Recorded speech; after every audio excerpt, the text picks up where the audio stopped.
Halloween, 31 jours d'horreur, jour 22. Et si je vous proposais un film réalisé par celui qui est derrière la saga Pirates des Caraïbes, derrière le film Lone Ranger ou encore derrière l'adaptation américaine de The Ring, ce réalisateur c'est Gore Verbinski et le film que je vous propose aujourd'hui de découvrir c'est le film A Cure for Life. De sa traduction française, un traitement pour la vie, ce film sorti en 2016 qui dure 2h26 est actuellement disponible sur la plateforme de streaming Netflix, ainsi que sur la plateforme Disney+, et Prime Video, donc là il est disponible à peu près partout. Et c'est un film qui va vous proposer de vivre une expérience assez étrange. Déjà, on y retrouve l'actrice Mia Goth que j'adore, qu'on a pu voir dans le film X et dans les deux autres films de la saga Maxime et Pearl. C'est vraiment une actrice que j'apprécie beaucoup, qui monte énormément ces derniers temps, notamment dans le domaine de l'horreur, donc rien qu'à elle seule, c'est un argument entier pour le film. Le film nous propose de suivre Lockhart, un jeune cadre très ambitieux qui est à la recherche de son patron qui a mystérieusement disparu après une espèce de cure de bien-être dans un centre de santé. Alors qu'il se rend dans ce magnifique institut extrêmement luxueux et réservé à une clientèle vraiment haut de gamme, celui-ci se retrouve rapidement happé par cet endroit extrêmement énigmatique où de bien étranges traitements sont proposés aux clients. Alors qu'il est également diagnostiqué du même mal dont souffrent tous ses clients et se retrouve pris au piège de l'institution et obligé de se soumettre à une certaine cure.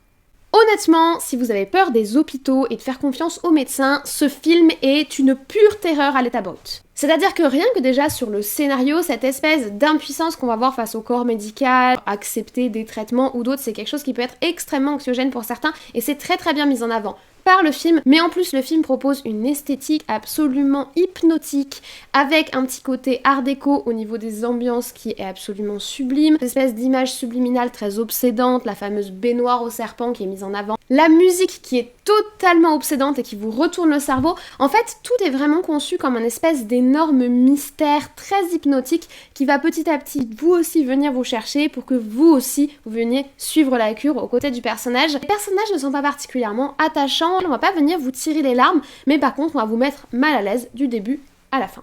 Attention cependant, si l'esthétique est sublime, l'histoire, elle, est assez bancale. Ne vous préparez pas à voir un chef-d'œuvre, car scénaristiquement, le film est assez indécis et ça se sent au visionnage. Glauque, gore, audacieux, artistique, improbable, hypnotique, mais un peu bizarre sur la fin. Ce qui est certain, c'est que ce film ne vous laissera pas de marbre, et c'est donc ma recommandation du jour pour ce mois de l'horreur. À demain pour un nouveau film horrifique. Halloween, 31 jours d'horreur, jour 23. Et en ce 23e jour, je vous propose de parler d'un des meilleurs films des années 2010 au cinéma. Et ce n'est pas un film réalisé par James Wan malgré son grand succès au box-office. C'est un film de Scott Derrickson et c'est le film Sinister. Actuellement disponible sur Prime Video, ce film qui dure 1h50 est sorti en 2012 et il a rencontré un vrai succès à mes yeux, totalement mérité lors de sa sortie. On y retrouve en premier rôle Ethan Hawke, qui incarne un auteur de romans policiers qui recherche l'inspiration dans des faits réels. En panne d'inspiration, comme l'auteur de notre film du 11e jour ce mois-ci, il décide d'emménager avec toute sa famille dans une maison où eut lieu des crimes. Et alors qu'il fait du rangement dans la dite maison, il trouve au grenier une étrange boîte dans laquelle sont recensées des vidéos des nombreux assassinats et suicides qui ont eu lieu dans la maison. Pour moi, c'est le fait que le scénario soit aussi simple qui rend le film assez charmant, parce qu'en soi, des cassettes abandonnées dans un grenier, on connaît, des familles massacrées, c'est un classique, mais ici, c'est le traitement et la façon dont c'est emmené autour du personnage de cet auteur de true crime totalement fasciné par ce qui s'est passé dans sa maison et inconscient du danger pour sa famille, qui rend le film absolument anxiogène, d'autant plus que la créature, ou plutôt le démon, est franchement plutôt intéressant. Et si jamais vous avez déjà vu le premier film, Sinister 2 est également disponible sur Prime Video, et dans la filmographie de Scott Derrickson, vous avez d'autres films particulièrement intéressants, comme Black Phone, sorti l'année dernière, et qui m'avait personnellement assez convaincu. Voilà pour ma recommandation du jour, à demain pour un autre film horrifique. Halloween, 31 jours d'horreur, jour 24. Et il me semble qu'on n'a pas assez parlé d'animation ce mois-ci, c'est donc le sujet du jour, avec un film absolument incontournable des années 2000 que vous avez probablement vu trop jeune comme moi, qui vous a du coup probablement un petit peu traumatisé, et si vous ne l'avez jamais vu, c'est un immanquable de ce mois d'Halloween. Je parle bien évidemment du film Coraline. Sorti en 2009, le film dure 1h40, il est de type film pour enfants fantastique, alors je vous dis tout de suite, personnellement, Je déconseille de voir ce film trop jeune parce qu'il a vraiment un fort potentiel traumatique, mais au-delà de ça, c'est une véritable pépite du monde de l'animation en stop motion. Oui, on parle encore de stop motion, mais j'adore la stop motion et franchement, là, ça vaut le détour. Dans ce film, on suit Coraline Jones, une petite fille intrépide, assez aventurière, qui a l'esprit plutôt curieux, mais dont les parents, qui viennent juste d'emménager dans une toute nouvelle maison, ont malheureusement peu de temps à lui consacrer, qui sont très pris par leur travail, l'emménagement, etc. Pour trouver son ennui, Caroline décide de visiter la maison et elle tombe très rapidement sur une étrange porte condamnée qui va la mener vers un monde parallèle où tout lui paraît plus beau, la vie lui paraît plus belle, mais vous vous doutez que quand tout est trop beau, c'est souvent que c'est un piège. Le film est réalisé par Henry Selick, qui est vraiment le maître de la stop motion. C'est lui qui est derrière un autre film que j'aurais pu vous recommander ce mois-ci, L'Affreux Noël de Monsieur Jack, mais c'est tellement un classique que je me suis permise de pas le mettre dans la liste. Il est également derrière l'année dernière le film Wendell and Wild, qui était sur Netflix, que j'ai pas beaucoup apprécié, mais que vous pouvez découvrir au passage. Mais Coraline, c'est vraiment un autre de ses chefs-d'œuvre, peut-être moins connu, pourtant tout aussi excellent. Toutes les idées sont juste géniales, la réalisation est au poil, les personnages sont vraiment aussi attachants que terrifiants. J'ai rien de plus à vous dire à part que pour moi c'est un incontournable de la période d'Halloween et un incontournable de la stop motion, c'est donc ma recommandation du jour, ne passez pas à côté de Coraline. Et nous on se retrouve demain pour un autre film horrifique. Halloween, 31 jours d'horreur, jour 25. Et en cette fin de mois, on va revenir sur un mythe battu, rebattu et totalement classique du monde de l'horreur, c'est le mythe du vampire, mais cette fois-ci traité de façon science-fiction dystopique. Je vous parle ici du film Daybreakers, sorti en 2009 et qui dure 1h38. Alors déjà, rien qu'au casting, je devrais vous convaincre puisqu'on retrouve notamment Ethan Hawke, Sam Neill ainsi que Willem Dafoe que j'adore, mais les qualités du film ne s'arrêtent pas là. L'histoire se déroule dans notre futur 10 ans après une terrible pandémie qui a transformé la majorité de la population humaine en vampires. Ces vampires se sont organisés, ils ont créé des états, des gouvernements.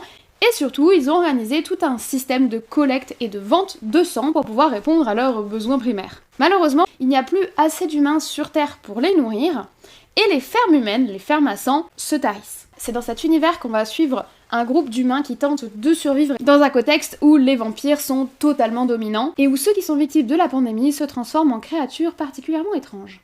L'ambiance du film se situe quelque part entre Underworld et un univers à la Matrix, avec des villes et des usines ultra modernes et un rythme assez classique du film d'action.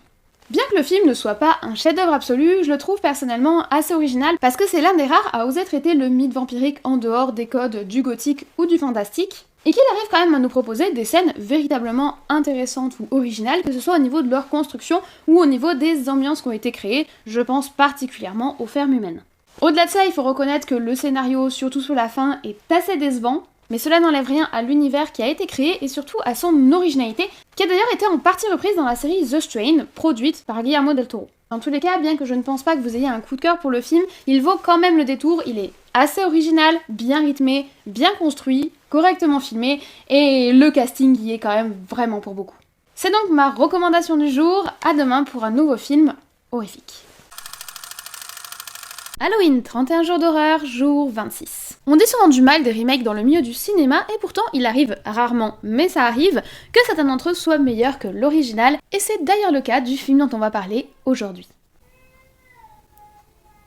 Ma recommandation du jour est donc La Colline à des yeux, la version de 2006. Actuellement disponible sur Disney+, le film dure 1h48 et c'est un film d'horreur slasher. On n'a pas beaucoup parlé du slasher ce mois-ci et pourtant c'est un sous-genre de l'horreur particulièrement populaire que moi j'aime sans plus, j'avoue que je préfère l'aspect fantastique ou SF, mais le slasher c'est vraiment un grand classique et il fallait bien mettre au moins un slasher dans nos 31 jours d'horreur. Dans ce remake du film de Wes Craven qui portait le même nom et qui est sorti en 1970, nous suivons la famille Carter qui décide pour l'anniversaire de mariage des parents de resserrer les liens familiaux par un petit road trip très à l'américaine. Alors qu'ils se destinent pour la Californie, ils décident d'écouter les conseils d'un mec un peu chelou qui leur recommande de prendre un certain raccourci, toujours se méfier des raccourcis dans les films d'horreur, en passant par le désert du Nouveau-Mexique. Malheureusement, ce terrible raccourci va les mener vers leur pire cauchemar, où ils vont se retrouver littéralement traqués par un groupe de gens pas très recommandables. Si le premier film de Wes Craven était très bon, je préfère sincèrement ce remake parce que ils ont poussé le concept encore plus loin et que les effets spéciaux des années 2000 donnent vraiment beaucoup trop de réalisme au visage difforme de nos tueurs sanguinaires, ce qui les rend d'autant plus terrifiants. On retrouve bien sûr quelques scènes qui sont encore aujourd'hui iconiques est traumatique, et que ce soit la colorimétrie, que ce soit les angles de caméra, que ce soit les musiques, vraiment tout est construit dans le film pour nous projeter dans l'horreur de ce slasher absolument horrifique, que je déconseille personnellement aux âmes sensibles, voire aux âmes semi-sensibles, parce qu'il y a vraiment quelques scènes très très dures, notamment si vous êtes sensible à tout l'aspect sexuel, viol, etc. Donc je préfère prévenir. Cependant, si vous sentez prêt à affronter la colline à des yeux, eh bien bon film à vous, et de toute façon, on se dit à demain pour une nouvelle recommandation horrifique. Halloween, 31 jours d'horreur, jour 27. Si vous êtes amateur d'horreur, vous êtes probablement également amateur de jeux vidéo d'horreur. Or, on a un véritable courant dans le cinéma d'adaptation des jeux vidéo en film. Cependant, la légende raconte qu'en général, ces adaptations sont plutôt désastreuses. Eh bien, croyez-le ou pas, ce n'est pas le cas du film dont je vais vous parler aujourd'hui, qui est l'adaptation d'un jeu vidéo déjà très qualitatif et qui nous a fourni un film tout à fait satisfaisant. C'est le film Silent Hill.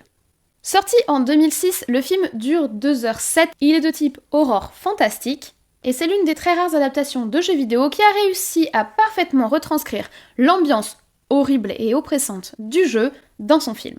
On y suit la petite Sharon qui fait des cauchemars depuis plusieurs années maintenant. Elle rêve d'une ville abandonnée recouverte de cendres, une ville qui s'appellerait Silent Hill. Bien au courant des cauchemars de sa fille, sa mère décide un jour d'essayer de l'aider à percer ce mystère et elles décident toutes deux de se rendre sur cette fameuse ville qui existe vraiment et où se serait passé un terrible drame. Alors qu'elles arrivent sur place, la petite Sharon disparaît mystérieusement et on va donc suivre sa mère Rose qui va tenter désespérément de la retrouver dans cette ville particulièrement lugubre où errent démons et cauchemars. Le film a été réalisé par Christophe Gans qui, cocorico, est un réalisateur français qui était également derrière l'excellent Le Pacte des loups, à recommander également en ce mois de l'horreur, ça fait pas de mal, parce que c'est un excellent film et qui peut être particulièrement terrifiant. Et honnêtement, si le pari était particulièrement risqué à la base dans le cas de Silent Hill, il est parfaitement relevé. L'ambiance du jeu vidéo est vraiment très bien retranscrite, très visuelle, des éléments absolument iconiques, je vais pas vous parler des différents démons du monde de Silent Hill, vous les découvrirez en voyant le film. On a une esthétique qui est prégnante dans tout le film, une colorimétrie qui est vraiment très maîtrisée, et ces bruits métalliques obsédants auxquels je repense juste en vous évoquant le film. Par ailleurs, Jodelle Ferland qui joue la petite Sharon est absolument excellente. Bref, comme je l'ai dit, c'était un pari risqué mais particulièrement bien relevé et c'est donc ma recommandation pour aujourd'hui, d'autant plus qu'il serait temps de se mettre à jour puisqu'une suite à ce film, Retour à Silent Hill, est prévue pour 2024. Vivement de voir cette suite et à demain pour un nouveau film horrifique. Halloween, 31 jours d'horreur, jour 28. Avec la fin du mois et la fête de Halloween qui approche, il serait temps de profiter de ces derniers jours pour détendre un petit peu l'atmosphère. Et je vous propose donc aujourd'hui un film absolument pas horrifique, mais particulièrement humoristique puisque c'est un détournement d'une œuvre classique, mais avec des zombies. C'est le film Orgueil et préjugés et zombies. Sorti en 2016, ce film d'horreur, action, humoristique, satirique dure 1h47 et c'est un vrai régal pour les gens qui sont à la fois fans de Jane Austen et fans de zombies. On retrouve bien évidemment Monsieur et Madame Bennett ainsi que leurs 5 filles qu'ils cherchent désespérément à marier à des hommes riches issus de la bonne société, bref l'histoire classique d'un orgueil et préjugé, sauf que tout autour de ce monde aristocratique et protégé rôdent de terribles zombies. Les réunions sociales entre les deux sexes pour faire des rencontres et des mariages n'en sont alors que plus compliquées puisqu'il faut à la fois sortir avec sa plus belle robe et sa plus belle parure, mais également son épée et quelques mousquets. Évidemment, ce n'est pas la première fois qu'un film approche de façon humoristique le zombie, on peut penser à Shaun of the Dead, on peut penser à la trilogie du Cornetto, on peut penser à Warm Bodies, etc. C'est vrai que le zombie a un vrai potentiel humoristique, mais ce qui est particulièrement intéressant dans ce film, c'est que déjà on approche un zombie historique, ce qui est plutôt sympa, mais en plus, on réutilise tous les codes de la bonne société anglaise avec un casting plutôt fameux, puisqu'on retrouve Lily James, Sam Riley ou encore Matt Smith. En bref, amour, belle robe et zombie, ce film est assez original et je le trouve personnellement vraiment sous-estimé, parce qu'il n'est certes pas un chef-d'œuvre de l'univers cinématographique, mais il approche d'une façon vraiment originale une thématique qui avait déjà été battue et rebattue. C'est donc ma recommandation du jour, à demain pour un nouveau film horrifique. Halloween, 31 jours d'horreur, jour 29. Et alors que ce mois de l'horreur est presque fini, j'ai envie de venir titiller vos petits instincts claustrophobes en vous parlant du très bon film The Descent. Actuellement disponible sur Prime Video, le film dure 1h49. Il est sorti en 2005 et c'est un film de type horreur-aventure qui se passe dans une grotte. On suit un groupe d'amis, un groupe de jeunes femmes qui décident d'aller explorer une grotte en Caroline du Nord. Bien que ce soit des amatrices, elles sont plutôt bien équipées et connaissent plutôt bien les règles de la spéléologie. On ne s'inquiète donc pas trop pour elles. Cependant, à mesure qu'elles descendent dans les profondeurs de la Terre, elles découvrent d'étranges signes d'une potentielle habitation de ces sombres tunnels. Commence alors une course-poursuite pour leur survie au fin fond des couloirs de la Terre, dans le noir le plus total et entouré de créatures particulièrement dangereuses. Si j'ai bien dit en introduction que j'allais titiller vos instincts claustrophobes, je ne souhaite pas non plus vous traumatiser, donc je vous préviens d'avance. Vraiment, si vous avez un problème avec les endroits clos, si vous avez un problème avec les espaces fermés, je vous déconseille vraiment ce film, car pour quelqu'un qui ne serait pas claustrophobe, il est déjà particulièrement inquiétant, alors je n'imagine même pas pour quelqu'un qui serait atteint de cette phobie. Je ne dirais pas que le film The Descent est un film particulièrement subtil, au contraire, on a des héroïnes aux allures de Lara Croft et des créatures aux allures de Nosferatu, fantôme de la nuit, option caverne des profondeurs avec des bains et des bains de sang et de blessures giclantes. Donc clairement, on n'est pas du tout sur quelque chose de subtil au niveau de l'installation de l'ambiance. Pour moi, on surfe un petit peu avec le fantastique et le gore par moment, mais le film n'en est pas moins particulièrement jouissif et particulièrement inquiétant. En soi, le scénario est plutôt bien géré, le rythme également, même s'il part un petit peu en débandale sur la fin. Le petit côté survival horror que nous propose le film n'est pas pour me déplaire, et personnellement, je passe plutôt bon moment devant le premier et le second film, car je vous recommande également au passage The Descent 2, qui a le mérite pour une fois d'être une suite plutôt honorable et surtout de ne pas piétiner le premier film. C'est donc une double recommandation pour aujourd'hui, à demain pour un nouveau film horrifique.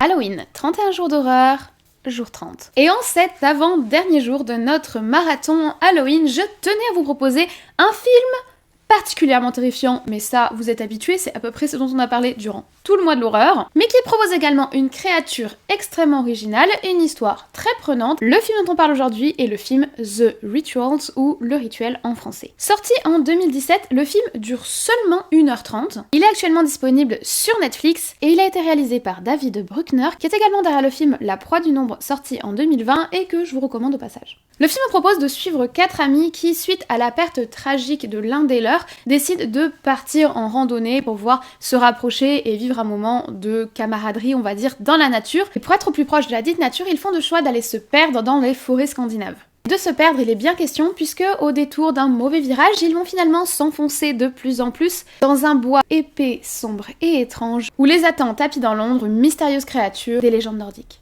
Comme souvent dans le cas des films d'horreur, le scénario est assez classique, vous l'avez remarqué, il ressemble un petit peu au film dont on avait parlé lors du jour 19, Dreamcatcher. Cependant, celui-ci nous propose vraiment une tournure originale, mais surtout particulièrement sombre, notamment autour de la dite créature. Je veux vraiment pas vous en dire trop parce que j'aimerais que vous gardiez la surprise par rapport à ce film, mais c'est vraiment cette créature et les visuels qui sont construits autour d'elle qui rend le film aussi hypnotique, aussi obsédant et aussi original au final. Alors que tout le début du film s'inscrit plutôt dans une ambiance à la projet Blair Witch, où on a ce sentiment de se perdre dans la forêt, avec ces troncs qui se succèdent où on cherche désespérément à trouver un indice ou une indication par rapport à ce qui va attendre nos personnages. Toute la dernière partie du film tourne vraiment à l'horreur. Quelque part entre The Wicker Man et le film Les Affamés, j'aurais du mal, sans vous spoiler, à vraiment vous présenter l'intérêt du film. Vous allez devoir me faire confiance sur ce coup. C'est ma recommandation du jour. Si vous l'avez jamais vu, sautez sur le film Ritual. Si vous l'avez déjà vu, c'est peut-être le moment de le revoir, parce que vous et moi, on connaît la fin du film et on sait à quel point elle est qualitative. Voilà pour aujourd'hui, à demain pour notre tout dernier film horrifique. Halloween, 31 jours d'horreur, ça y est, c'est le jour J, on est le 31 octobre. Et j'avoue, j'ai pas réussi à me décider, donc voilà ce qu'on va faire juste pour aujourd'hui et pour terminer ce fabuleux marathon de l'horreur qu'on a fait pendant tout le mois. Je ne vais pas vous proposer un film, je vais pas vous proposer 2 films, je vais vous proposer 3 options, avec en tout 6 films. Vous avez pas suivi? C'est pas grave, vous allez comprendre, et on commence dès à présent avec la première option, la plus family friendly, dirons-nous.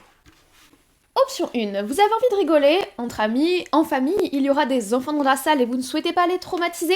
Je vous propose 2 films, ou plutôt 2 versions de la même histoire, l'une qui date des années 2000, l'autre qui est sortie cette année et qui sera donc nécessairement plus difficile à trouver en streaming. C'est l'histoire du manoir hanté de Disney. Inspiré par l'une des plus célèbres attractions du parc de Walt Disney, le film de 2003 qui dure 1h39 s'appelle Le Manoir hanté 999 Fantômes. On y retrouve notamment Eddie Murphy en premier rôle qui est assez drôle, et le film est d'une manière générale tourné plutôt vers les enfants et vers l'humour. Il n'en reste pas moins plutôt qualitatif avec de beaux effets spéciaux et des moments tout aussi comiques qu'ils sont musicaux. Il ne sera pas très difficile à trouver car il est actuellement disponible en streaming sur Disney+. Plus difficile mais tout aussi sympathique, j'ai beaucoup aimé la version qui est sortie cette année en 2023 qui s'intitule sobrement Le Manoir Hanté. Cette version dure 2h03, elle est malheureusement sortie au cinéma en plein été, ce qui n'était pas forcément la période, et pourtant c'est un film que j'ai trouvé très sympathique, bien plus fun et bien plus détente que ce à quoi je m'attendais, et c'est probablement le seul live action de Disney que j'ai apprécié de ces 5 dernières années. Miracle d'Halloween probablement. Voilà pour l'option 1, passons à l'option 2. L'option 2 est réservée à ceux qui ont vraiment envie de se faire peur pour ce jour d'Halloween et j'ai 2 films à vous proposer, au cas où vous en ayez déjà vu un des deux. C'est tout d'abord le film It Follows de 2014 qui est mon coup de cœur absolu de ces dernières années, vraiment de tous les films d'horreur modernes que j'ai découverts ces dernières années au cinéma. C'est vraiment celui qui m'a le plus scotché à mon siège, l'histoire est obsédante, la photographie est magnifique et le film est absolument terrifiant avec des scènes iconiques, des musiques envahissantes, enfin bref, c'est vraiment un film à vous donner des frissons pour Halloween. Malheureusement, il n'est pas actuellement disponible en streaming, donc si vous préférez un film plus facile à trouver, je vous recommande également, pour vous faire peur, le film Les Autres. Ce film est sorti en 2001, on y retrouve dans le premier rôle Nicole Kidman et il dure 1h51, ce qui est très bien pour une bonne petite soirée d'horreur. Il est actuellement disponible sur Canal+ et sur Prime Video et c'est un excellent film, les décors, l'ambiance, le retournement de situation en fin de film comme on aime, viendra je pense totalement vous surprendre. En tout cas moi je l'avais vraiment pas vu venir lorsque j'ai découvert le film, c'est excellent, c'est bien filmé, c'est sombre à souhait, franchement un très bon film pour frissonner le soir d'Halloween. Je vous ai donc proposé des films plutôt légers, des films plutôt terrifiants. Il manque une dernière option et c'est celle de ceux qui ont envie de passer toute leur nuit d'Halloween devant leur écran. On passe donc à notre troisième offre d'Halloween. Et ma troisième offre est réservée à ceux qui voudraient se faire un petit binge-watch. C'est donc 2 séries que je vais vous recommander ce soir. 2 séries du même réalisateur, le réalisateur des séries de Halloween sur Netflix, j'ai nommé Mike Flanagan. Si vous aimez l'horreur, je me doute que je ne vous surprends pas ce soir en citant son nom, mais ces séries horrifiques pour Netflix rythment chaque année les sorties de la plateforme pour apporter un petit frisson horrifique. Je vous en ai choisi 2. D'abord la sortie de cette année, La chute de la maison Usher, ça c'est pour ceux qui voudraient une série plus thriller, plus dans la réflexion, avec une dénonciation sociale, etc. On en parle d'ailleurs un peu plus dans ma prochaine vidéo sur la chaîne puisque je vais vous donner mon avis sur la série que je viens tout juste de terminer. Petit spoiler, je l'ai pas mal apprécié. La seconde que je vais vous proposer, c'est sa toute première série, The Haunting of Hill House, sortie en 2018, qui compte 10 épisodes, donc là c'est sûr, vous allez y passer la nuit. Et c'est une série qui a un petit côté thriller, mais qui est surtout particulièrement horrifique, avec notamment la hantise d'une maison familiale, très bien mise en scène par Mike Flanagan. Et comme dans le film que je vous ai précédemment recommandé, un petit retournement de situation en fin de série qui fait toujours plaisir. Voilà pour la fin de ces recommandations d'Halloween, j'espère que vous avez apprécié ce petit marathon, je vous remercie de l'avoir suivi avec moi. Si jamais vous avez pris le train en cours de route et que vous voulez vous garder des films d'horreur de côté pour le reste de l'année ou pour Halloween prochain, tout est disponible sur mon TikTok ou sur ma chaîne où je vous ai fait des petites compilations chaque semaine. J'espère vous avoir fait découvrir des films ou j'espère au moins vous avoir incité à les revoir. N'hésitez pas en commentaire à laisser vos propres recommandations de films d'horreur. J'avais que 31 jours, bon j'ai un peu triché puisque le dernier jour je vous en ai recommandé 6, et pas que des films d'ailleurs. Et 31 jours c'est tellement peu pour parler de tous les films d'horreur génialissimes qu'il y a dans le monde. Donc j'espère vous retrouver l'année prochaine pour de nouvelles recommandations. Et en attendant, je vous souhaite dès à présent et encore une fois un très joyeux Halloween. Allez, on se lance au générique une dernière fois.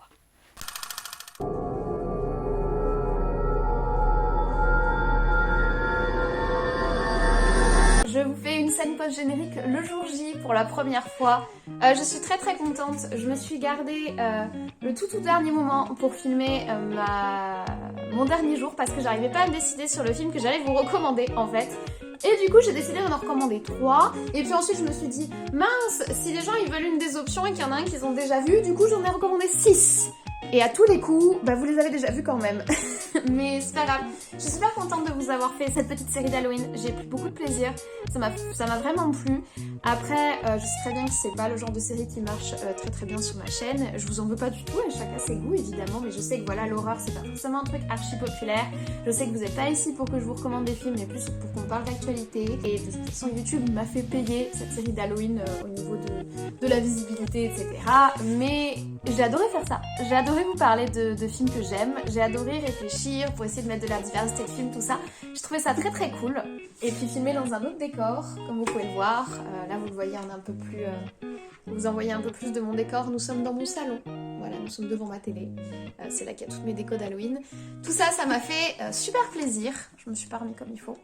Donc, merci beaucoup à ceux qui ont adhéré à cette série d'Halloween. Merci beaucoup d'avoir suivi ça avec moi. Merci pour votre fidélité, ça m'a fait super plaisir.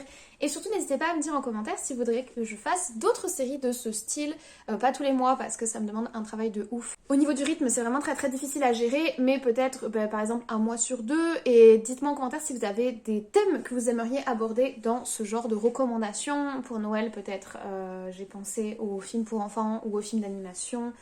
Parce que des téléfilms de Noël, je regarde pas, donc j'aurais rien à vous recommander là-dessus. Moi, je trouve ça... Voilà. Mais voilà, dites-moi si jamais vous avez des idées, le mois du thriller peut-être, enfin, essayez de créer des mois ensemble pour célébrer tout ça. Et c'était cool. Voilà, je vais vous laisser et je vais laisser cette pauvre petite citrouille tranquille. Merci à tous d'avoir suivi cette série d'Halloween. Et merci d'avoir regardé cette bonne générique. Et ciao!